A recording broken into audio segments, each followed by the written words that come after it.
Bem-vindos ao podcast O Canteiro, o canal de educação profissional voltado ao ecossistema da construção civil. Eu me chamo André Marques, atuo na área de projetos há cerca de 15 anos e sou host desse canal. E comigo, também host do canal, Henrico de Ferrari. Fala, André, beleza? Tudo ótimo, e contigo? Tudo jóia. Bom, como já sabem, ele tem 15 e eu tenho 40.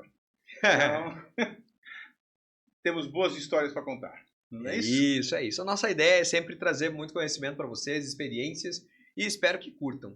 E hoje, a gente está com a pulga atrás da orelha aqui, né? Pensando em obras grandes, inclusive, sou vizinho de uma obra, né? Que eu não sei se a gente pode falar ou não, mas é uma obra muito relevante aqui em São Paulo.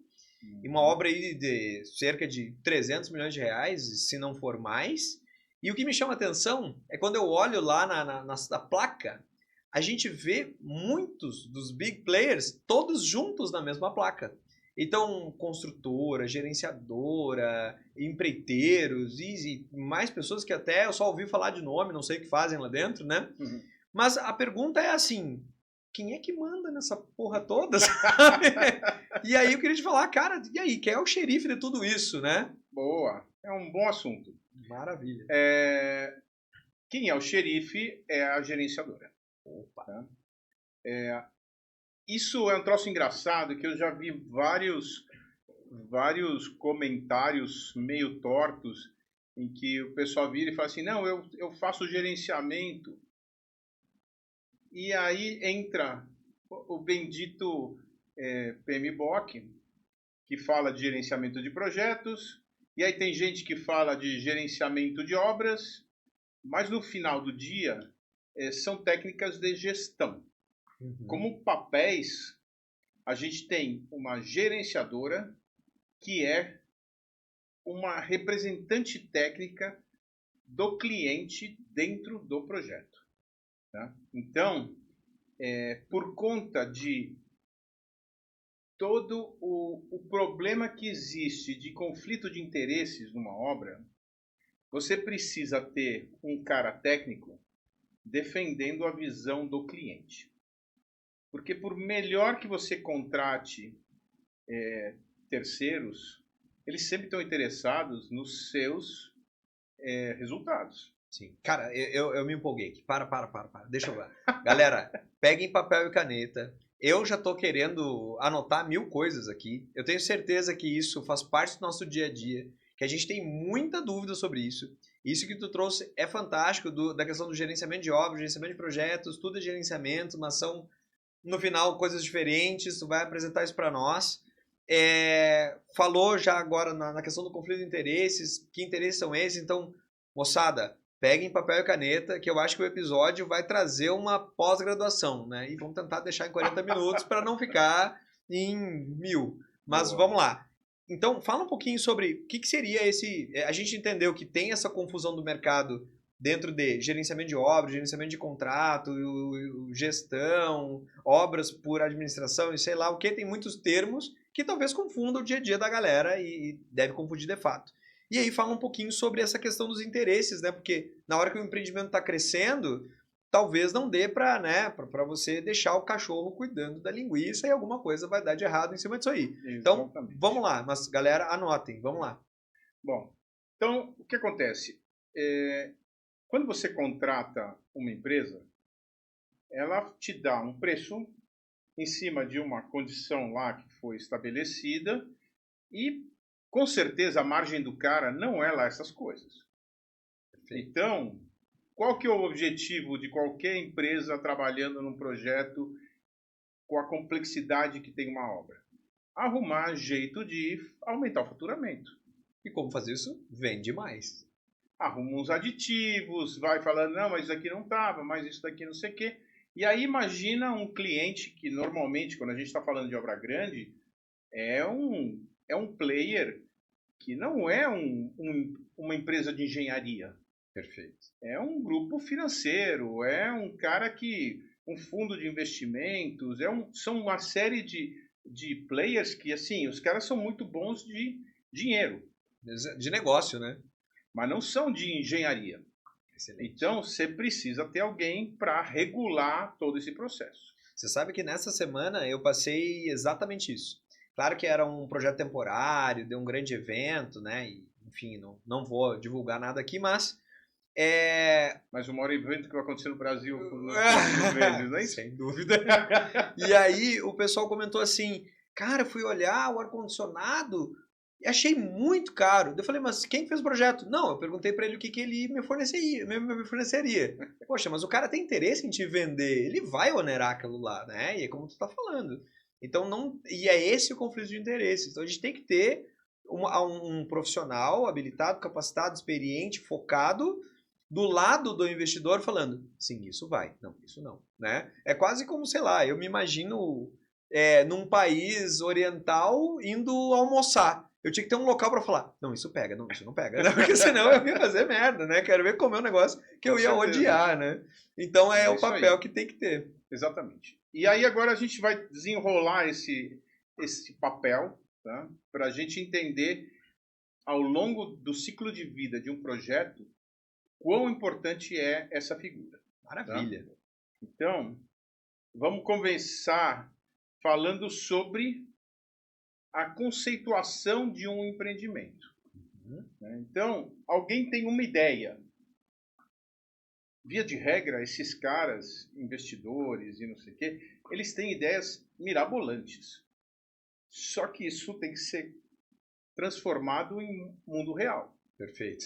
E aí, para isso, servem figuras como arquitetos e engenheiros. Uhum. Né? Então, assim, até na fase inicial da concepção, você precisa ter o pé no chão. Excelente. Então, desde o início do processo, lá quando você está tendo a ideia, você precisa ter um profissional do teu lado. Excelente. Isso é uma coisa muito às vezes questionada. Fala assim, quando que a engenharia entra no processo, André? Deveria entrar desde o início. Ou quanto mais no início entrar, mais segurança tu vai ter nas tuas tomadas de decisão. Se tu deixar para entrar lá no final, tu pode descobrir um baita de um abacaxi. Exatamente. E aí vai entrar, ao longo de toda a cadeia, todo o ciclo de vida do projeto, a bendita análise de riscos. Excelente. Que temos um episódio. Um belo episódio para falar sobre isso. Muito legal, muito legal. Vamos lá, procurem no acervo. Tu sabe o número do episódio? Ah! Eu também não. Fê, se puder, põe o número do episódio aí pra galera acompanhar. Muito bom. Boa. Bom, então, quando você vai começar um processo, o que você precisa ter do teu lado? Caras que conheçam sobre tudo que envolve essa viabilidade. Né? Uhum. Então, é uma fase que você tem muitos consultores. Uhum. Então, você tem que ter consultor legal para entender se dá para usar, que tipo de imóvel você precisa para implantar um negócio desse, quais são os zoneamentos, quais são todas as características que permitem que esse negócio aconteça. Você vai ter que ter o arquiteto, você vai ter que ver se tem problemas ambientais no imóvel, se você tem problemas de patrimônio histórico, etc, etc. Movimentação de terra. Então, assim, você tem uma série de consultorias que precisam ser postas. Uhum. E aí, quem que conhece essas consultorias? Um bom gerenciador. Muito legal. Então, vamos lá. A galera já está anotando aí. A gerenciadora vai participar das conceituações e nisso também vai participar da contratação de todos esses consultores ou vai ter a visão de todos os profissionais que precisam estar no jogo. Positivo. Muito bom. Aqui tem uma observação que é o seguinte. Pode ser que você tenha nessa empresa, nesse cliente, um departamento de engenharia. E, eventualmente, você não precisa ter uma gerenciadora nesse momento.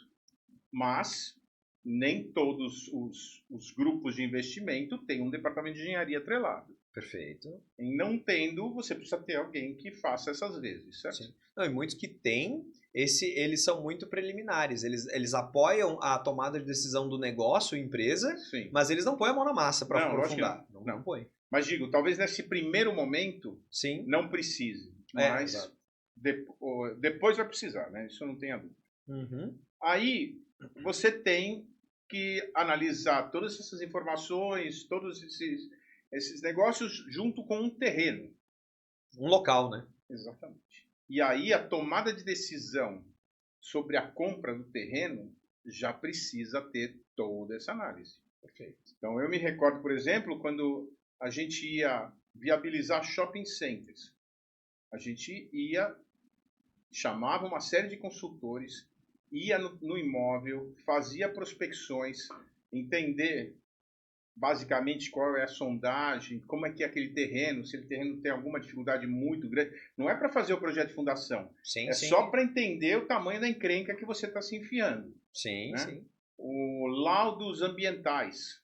Você precisa fazer um laudo ambiental até por uma questão de compliance. Imagina você, esses grupos, o dinheiro vem do exterior, tem um monte de... Imagina você compra um imóvel e aí depois você descobre que tem um passivo ambiental e você não pode fazer a obra. Perfeito. Ou solo contaminado. Exatamente. Meu Deus do céu. Então, você tem toda uma fase de pré qualquer coisa, Sim. que você já tem que ter um investimento e você já tem que ter um olhar de engenharia nesse processo para não cometer nenhuma barbaridade que depois vai te custar uma fábula de dinheiro, credibilidade e tudo mais, né? Sim. Te custa um negócio, né? Exatamente. Bom, então, digamos que depois de fazer todas essas análises de risco, de ver todos esses caras, você adquiriu um imóvel. Então agora temos um imóvel e uma ideia.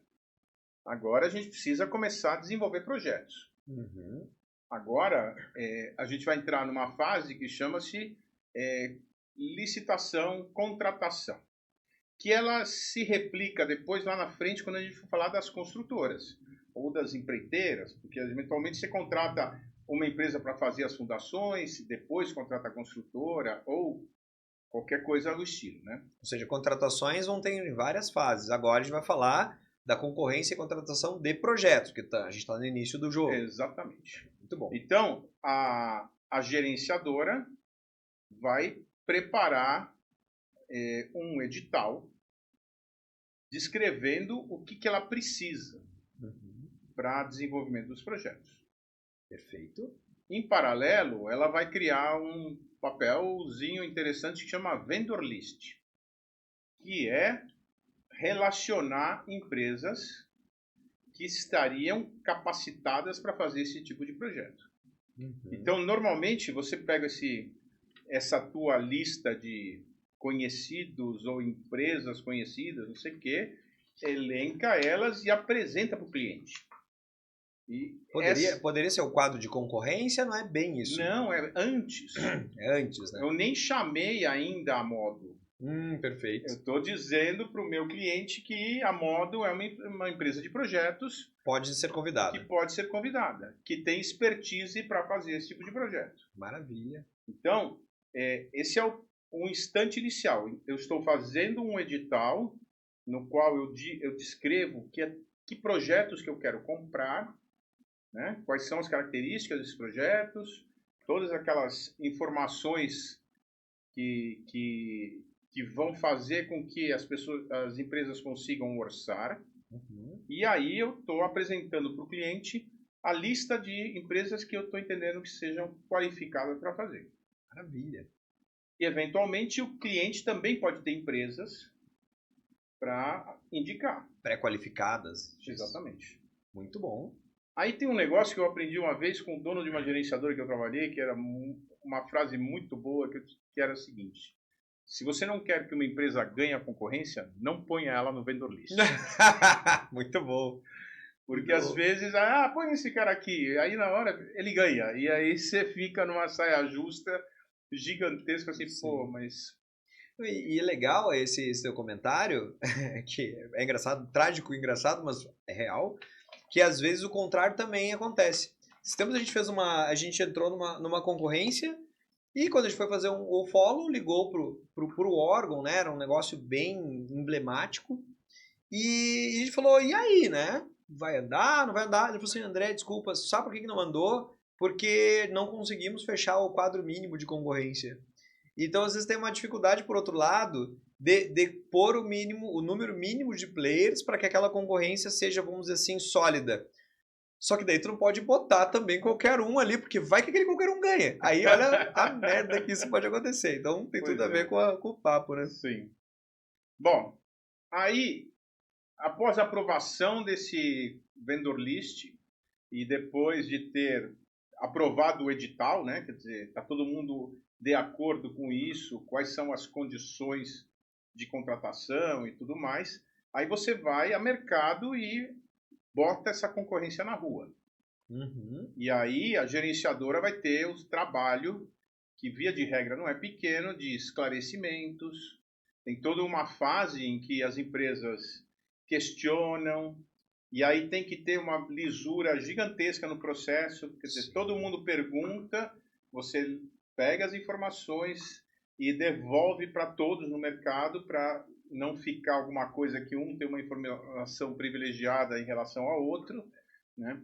Então é um processo bastante interessante Não, de você montar esse e muitos que a gente participava, às vezes a gente recebia uma resposta de uma pergunta que a gente não fez, e era justamente por causa dessa lisura, né? Exatamente. Olha, alguém perguntou, a gente vai manifestar uma informação supostamente extra para um player, todos têm que estar cientes. Exatamente. E você comenta assim que é um trabalho que não é pouco, mas o trabalho que a gente falou até aqui, eu já acho um trabalho fodido, né? Porque assim, tudo isso que tu falou antes, né, de participar do conceito do negócio, chamar as consultorias, participar da compra do terreno, montar, fazer a concorrência, montar o edital, que, cara, quem já pegou um edital bem montado é um puta de um trabalho. Sim. E aí agora tu tá no segundo puta do trabalho, que é contratar. Com certeza. Muito grande, né? E aí depois você recebe as propostas. E aí tem todo o processo de equalização, né? Que eu acho que isso merece um capítulo à parte, fato, né? Fato, merece. Em que a gente vai explicar o que é equalizar. Perguntem aí, galera, se vocês entenderem que é bacana, a gente vai fazer um capítulo, mas acho que já merece, hein? Vou anotar num cantinho aqui. E aí, então, Então, como é que é o processo? Você pega todas as propostas, faz uma leitura, faz uma matriz para entender o que um considerou, outro considerou, não considerou, não sei o que, né? E aí você manda de volta para as empresas assim, empresa A, você considerou isso, isso, isso? Empresa B, você considerou aquilo e aquilo outro, que não está na proposta dele, mas está na proposta do não sei o quê? E assim você vai indo, não sei o quê, até que todo mundo mande as suas respostas e você tenha certeza que está todo mundo te apresentando preço para a mesma coisa. Ou seja, é um trabalho tão difícil, porque tu no outro lado da mesa se esforça para que a concorrência entre eles seja leal. Porque, né, é terrivelmente difícil. Não, porque o que acontece, e aí você começa a ver o nível de responsabilidade que você assume. Porque digamos que eu chegue à conclusão que a empresa A é a melhor. E aí eu levo para o cliente e falo assim, ó, eu recomendo contratar a empresa A. Aí no meio do caminho a empresa A vira e fala assim, não, mas eu não apresentei preço para fazer tal serviço. Sim. E aí você vai girar para o cliente e falar, então, eles estão pedindo um aditivo. Mas por que está pedindo aditivo? Isso não estava claro no processo? E ferrou, entendeu? E que não é uma coisa difícil de acontecer, porque é tão grande esses processos que tu tem tanto detalhe que tu deixa a coisa escapar. Não tem como, né? Não tem como. Então, é bem complicado esse assunto de equalizar e tudo mais, porque na hora que você terminou de equalizar, você vai montar um relatório e vai dizer o quão capaz cada uma das empresas está nesse processo e qual a tua recomendação. Sim. Tu tem que se embasar, né? Eu acho que toda vez que a gente apresenta algo para um cliente e que é uma decisão séria e tu apresenta o embasamento, de uma maneira ou outra tu tá dividindo a responsabilidade com ele também. Tipo, olha, eu te apresentei todos os fatores e chegamos juntos à conclusão. Eu levantei os fatores, tudo bem, mas estamos de mão dada nisso, né? E eu já trabalhei com empresas quando eu era cliente final e eu contratava a gerenciadora, que o cara era muito rato e o cara virava assim, não, ó, tá aqui, ó, tem esse, me diz qual que você quer que eu toque que a gente toca. Pondo na tua conta, total. Então, assim, o cara tenta te bascular, trazer de volta para você a responsabilidade que ele tem que dar a resposta. Não, e você imagina numa conversa informal que tu tem um deslize e fale, não, realmente fulano acho que é legal. Quando tu vê ele pendura aquilo na tua conta. Deu uma merda, não, foi tu que falou. Não, peraí, não é minha incumbência. E a gente, inclusive, tem episódios falando sobre responsabilidades, contratações e tal, que tem um conteúdo que vai agregar muito nisso. Sim. Cuidado com as ciladas, moçada, né? Bom, A partir da hora em que você, depois de todo esse processo, chegou à conclusão de que vai ser a empresa A, aí você faz a contratação. E contratação tem a ver com contrato. E aí você entra com jurídico, com um monte de outras coisas, né? E aí você tem que se resguardar para que seja um contrato que te dê segurança. E também isso acaba caindo no colo da gerenciadora também. Que não é que a gerenciadora tem advogados, mas tem bagagem, tem história, tem informações, lições aprendidas que são valiosíssimas para um cliente, né? E se eu tô com dúvida de contratos, a gente não tem um episódio sobre isso também? Também temos. Ah, mas a gente tá muito legal, cara. Eu tô fã desse canal. Bom, após isso, finalmente a gente vai começar a fazer projeto, né? Então aí a gente vai conseguir iniciar os processos de execução de projetos. Uhum. E, via de regra, existe um processo que é coordenar os projetos, né? Que a menos que você trabalhe com uma empresa como a Modo, por exemplo, que tem todas as disciplinas dentro de casa, se você contratar um especialista em estruturas, e um especialista em fundações, e um especialista em não sei o quê, de instalações e tudo mais, vai chegar uma hora em que você vai ter que juntar todo mundo para limpar as arestas, não é isso? Coordenar esse jogo todo. Verdade, verdade. Então você tem toda uma coordenação, então tipo, o cara da fundação só consegue fazer o projeto na hora que ele tiver as cargas, né? Então você precisa que o cara da estrutura tenha as cargas, que depende também do projeto de arquitetura, de estar definido e tudo mais, né? E é uma caixinha ultra complexa. E sabe o que a gente repara nisso, sendo uma empresa multidisciplinar? Que cada disciplina, cada área, ela desenvolve um projeto pensando no seu passo a passo, nos seus problemas.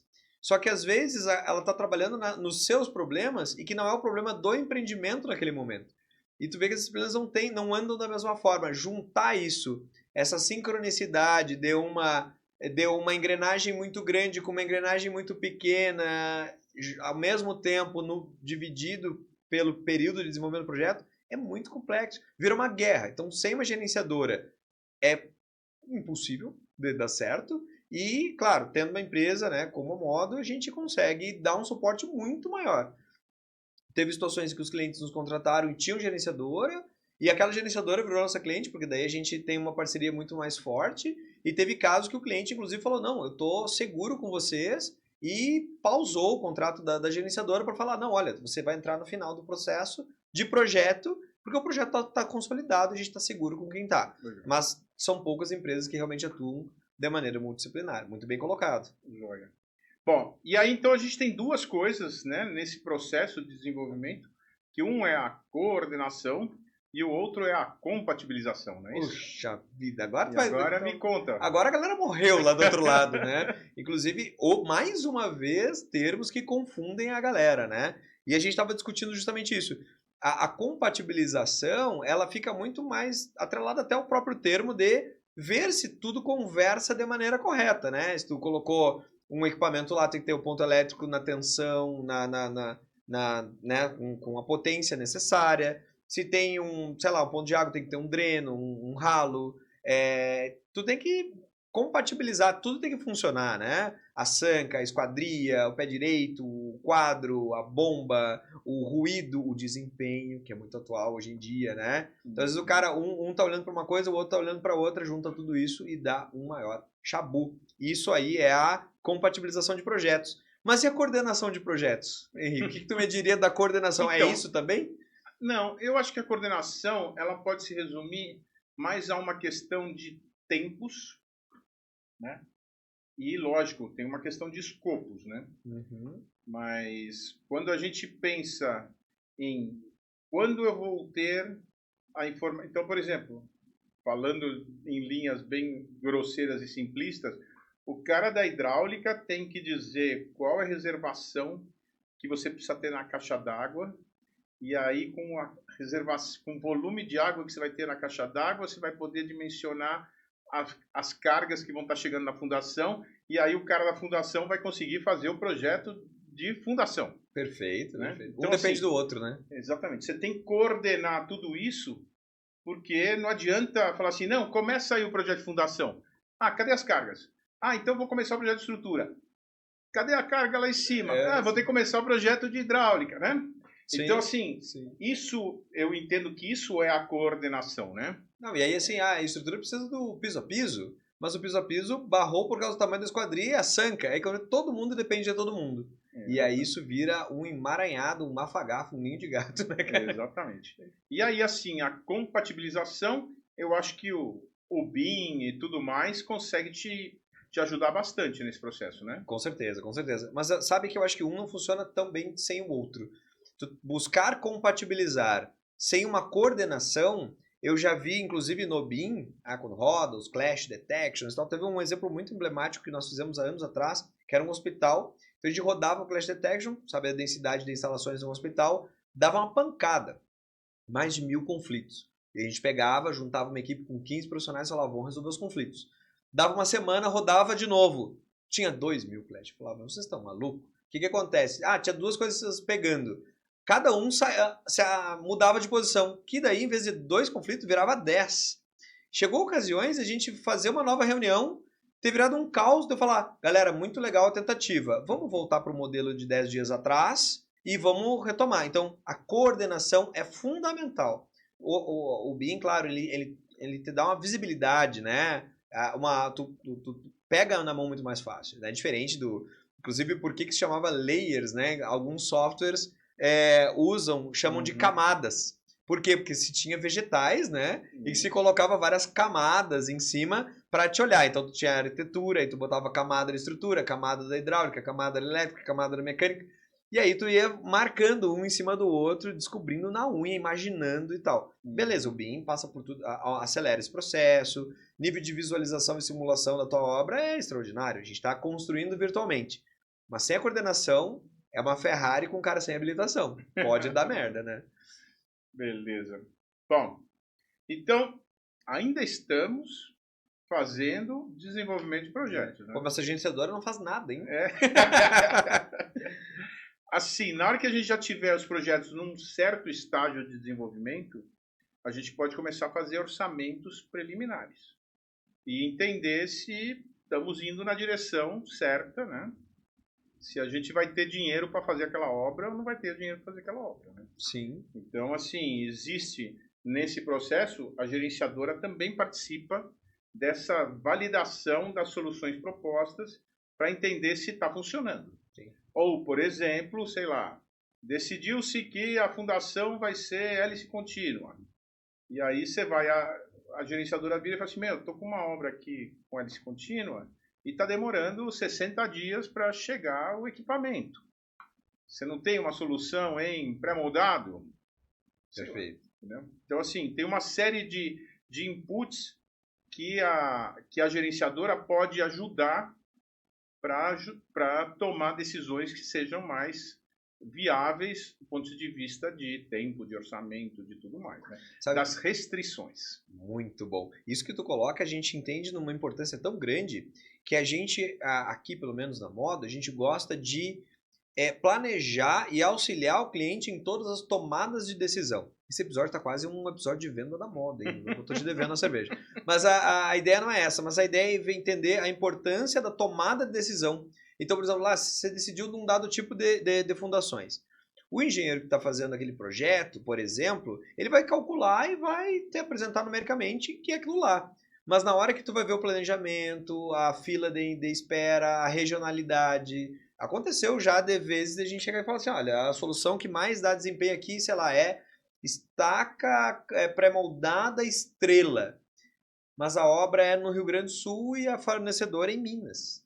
E agora? Não, calcula, não dá mais volta para trás. Então, tem outros fatores que não só o de cálculo. E às vezes a galera que é projetista acha que o projetista tem essa visão. Gente, o projetista não tem essa visão. O projetista sabe calcular, mas ele precisa de muitos outros inputs que muitas vezes não é da alçada dele. Regionalidade, temporalidade, custo, planejamento de obra, execução, né? Exatamente. E tadinho do projetista fica lá, sentado no escritório, boiando. Pois é. Bom, vamos imaginar que a gente tenha chegado num nível tal de desenvolvimento dos projetos, com estudos de custo e análises de risco e não sei o que nos permitam começar a licitação para as construtoras, ou para as empreiteiras, ou o que for, né? Execução. Exatamente. Então a gente nem começou ainda a executar, mas agora chegou a hora de botar mais um player no jogo. Né? Ou vários. Ou vários. Então aí você entra com aquele mesmo processinho da licitação.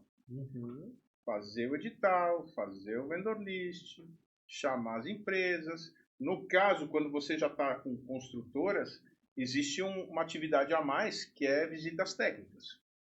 Então aí você tem que chamar todo mundo para ver o imóvel, para eles conhecerem o imóvel, e aí você começa a ter todo o processo de questionamentos, levantar dúvidas, não sei o quê, e aí depois que tudo está esclarecido, todo mundo está na mesma página e tudo mais, aí você vai ter o processo de receber propostas e aí equalizar propostas. E aí o que era já complicado na fase de projetos, na fase de obras, vira um negócio gigantesco. Né? Porque aí você tem que analisar propostas técnicas, temos um belo episódio sobre propostas técnicas, isso aí. Analisar todos os orçamentos, equalizar todos os custos, fazer todo o processo para poder chegar à tomada de decisão de quem contratar. Sabe o que me põe a pensar nisso aí, cara? O nível de previsibilidade das coisas.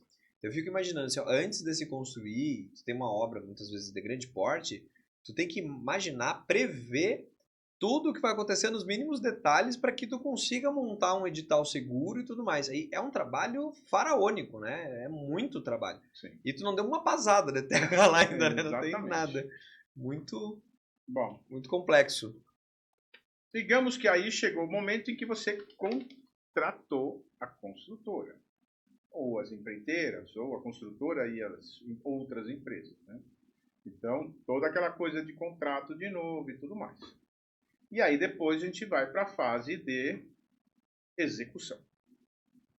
E aí você começa com a montagem de um plano de gerenciamento do projeto. Né? Então, isso é... Agora a gente vai lá para o PMBOK e agora sim a gente vai pegar todas aquelas documentações, todos aqueles processos para montar o teu plano de gestão. E aí entra assim algumas dicas. E a primeira é a seguinte: quem monta esse negócio é a construtora, com a supervisão da gerenciadora. Que aqui a gente tem um problemão, que é a divisão de responsabilidades. Né? Sim. O sombreamento, então, né, que às vezes acontece. Se você, por exemplo, falar o cronograma é esse, e não foi a construtora que fez o cronograma, de repente o cara vai virar e falar assim, não, mas isso aqui não dá para fazer. Né? Então, assim, o certo é, lá na fase do edital, você fala, eu quero a obra pronta na data tal, e eu quero tais marcos acontecendo em tais tempos. Na hora que a construtora deu o aval naquilo, a responsabilidade é dela de montar esse cronograma, e aí a gerenciadora vai checar tudo isso. Né? Mas a responsabilidade por montar é dela. Plano de comunicação. De novo, nosso capítulo, não sei quem. Os caras da construtora montam com a supervisão da gerenciadora, para ver se está tudo ok. Né? Orçamento, cronograma, escopo, todos esses processos de qualidade, tudo isso tem que ser desenvolvido a 4 mãos, mas tendo o principal responsável, a construtora, e a gerenciadora é quem vai tomar conta de que aquilo aconteça. Sim. Por isso o xerife. Né? Por isso o xerife. Sensacional. Então, assim, esse é o jogo, né? E essa é que tu falou assim, eu vou dar. Agora vem uma dica, eu tava na 29ª aqui, mas tá tudo bem, esse episódio tá demais. Mas eu acho que esse quesito do cuidado com a responsabilidade de cada um, essa hora é muito crítica, né? Porque facilmente tu pode, por ter tocado em algo, herdar uma responsabilidade que não é tua. E quando tu vê lá na frente, né, o bicho tá pegando e tem algo sendo pendurado em ti que tu se põe numa saia justa desnecessariamente, né? Então, Exatamente. muito legal. Bom, e aí então agora a gente vai ter a divisão clara de responsabilidades. Depois que você está com esse plano todo montado, Depois que tu fez quase nada, alguém vai executar e alguém vai controlar. Então agora a construtora executa e a gerenciadora controla. Beleza? beleza. Agora os papéis estão absolutamente definidos e segregados. E aí você vai tocando os trabalhos com monitoramento e controle por parte da gerenciadora até que você chega na fase de entrega final. Uhum. Todos os controles, entregas parciais, né? E entregas finais. Maravilha. E assim que o negócio vai se desenrolando. Né? Uhum. Então, que fique bastante claro, a construtora constrói, a gerenciadora monitora e controla. Uhum. E recebe o negócio pronto. Simples assim. Só isso. Simples assim. Bastante simples. Né? Muito bom, muito bom. E assim, a gente poderia se alongar mais, mas conceitualmente é isso. E o que eu quero que fique bastante claro é que assim, um profissional para trabalhar na execução, ela tem certos olhares que são incompatíveis com o olhar de quem gerencia. Uhum. Então, o engenheiro da obra pode estar louco porque a concreteira atrasou e não sei quem, papai, e o gerenciador está enchendo o saco dele, né? Sim, sim. Quer dizer, o xerife está na cola dele, né? Exatamente. Não é que a culpa foi dele ou não foi dele, mas cada um está desempenhando o seu papel, né? Excelente. E isso tem que estar claro. Não é, aquele cara é um sacana, ele está querendo me ferrar. Não. Ele está fazendo o papel dele, né? Exatamente. E é assim que a banda toca, né? Não Sim. tem muito como ser diferente, né? Achei muito legal. É um trabalho realmente gigantescamente amplo, né? Foi muito bem abordado com tudo que a gente falou. Achei muito legal, cara. Muito legal. Tu tem algumas histórias aqui também, né? Para complementar. Eu não sei o que tu preparou pro nosso final aqui, cara. Né? Porque eu acho que a gente abordou tudo de fato. Mas fica a teu critério para o desfecho. Eu acho que, assim, galera, eu pelo menos anotei uma pá de coisa aqui. Ele fala assim, tem mais um episódio que podia fazer. Eu acho que podia fazer mais uns 5, 30. Mas muito, muito legal. E acho que passar por todo... Até eu achei bacana que durante a nossa explanação ele falou, tem um episódio disso, tem um episódio daquilo. Porque às vezes a gente traz pontos específicos de dores de cabeça, do nosso convívio. Mas agora, fazendo esse overview, tu vê quanta coisa que tem envolvida, quão complexo é fazer grandes obras e o quão importante é o papel da gerenciadora, o quão importante é a monitorar aquela questão do conflito de interesses que tu falou no início do episódio, que eu acho que é fundamental, é quase uma lei da vida, né? Vai acontecer. Então, só coisa boa. Eu tive várias experiências com gerenciamento, né? Teve uma época que eu estava numa equipe que estava gerenciando a execução de um grande shopping. Uhum. Isso no final dos anos 90. Eu fazia parte de uma equipe de 11 profissionais que estavam fazendo esse gerenciamento da obra e tinha mais outra equipe que fazia o cuidado com lojistas, que eram mais 7 pessoas. Olha só. Então, assim, a gente não produzia nada, mas eram 18 pessoas batalhando para garantir que o negócio acontecesse. Né? Imagina a visão, né? Os caras com o lojista, que é o interessado lá na ponta, o que estava aqui, interessado em fazer o agora. É complexo demais. E aí depois eu fui ser diretor de engenharia da mesma rede que tinha feito esse shopping. E aí a gente, racionalizou super os processos. Então eu tinha uma equipe interna e uma equipe externa que estava lá. Aí era a engenharia no cliente e mais uma gerenciadora Mas aí no campo já era um volume de pessoas muito mais reduzido, tinha 3, 4 pessoas de gerenciamento e duas pessoas de comitê de lojista, e a gente estava navegando num volume de obras muito maior do que daquela época, né? Então, assim, tecnologicamente, você vai conseguindo melhorar muito processos, né? E quando você tem grandes volumes, você consegue ir enxugando a máquina, né? E fazendo a coisa rodar legal, né? Mas o nível da experiência é outro, né? Porque tu com certeza consegue sintetizar processos vivendo eles mais de uma vez. Sim. E não é um processo que qualquer um vive, né? Não. Então é muito específico, muito grande, né? Muito legal. E assim, hoje em dia existem outras maneiras de fazer. Então, por exemplo, às vezes você passa o escopo de projetos para a construtora também. Então, a gerenciadora fica até com mais dificuldade de gerir, né? Porque muitas das responsabilidades passam para a construtora. Por quê? Porque hoje em dia todo mundo tem muita pressa, né? Então, em vez de investir tempo no desenvolvimento de projetos, você vai fazendo e vai projetando. Mas aí você começa a criar situações muito mais complicadas de resolução, né? Sim. Porque não existe um parâmetro fechado, resolvido e tudo mais, né? Vira uma saia justa para aquela construtora que vai ter que projetar aquilo para se encaixar nas condicionantes, né? Nos limites e nos requisitos que a gente sempre fala.